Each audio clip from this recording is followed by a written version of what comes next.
Welcome to another video. In this video, I'm going to help you fix an issue when you open your NVIDIA control panel display settings that's showing or missing. So we're doing some steps to fix this issue. So let's get started. The first thing we need to do is make sure that our NVIDIA video graphics card is connected to our computer properly. And you can easily track that by doing this. Going down and select the Windows Start button and just type Device Manager.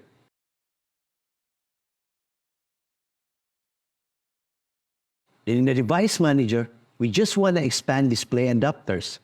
And you should see your NVIDIA graphics card right here.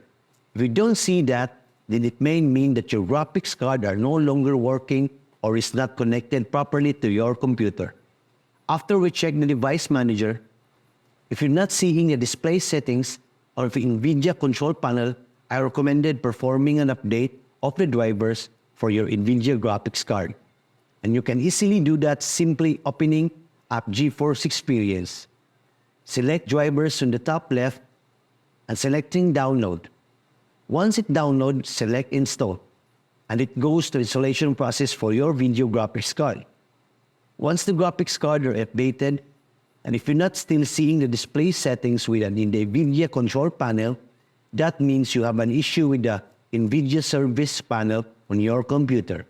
So I recommend doing this, going down to the Windows Start button, typing Services.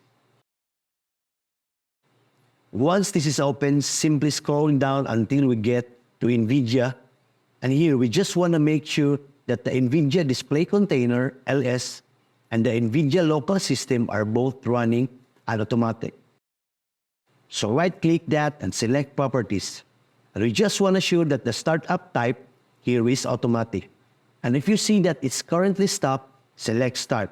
So do that both of these services. Automatic and Start.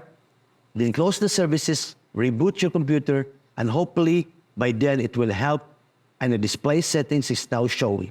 Thank you for watching. Don't forget to like and share and hit the subscribe button.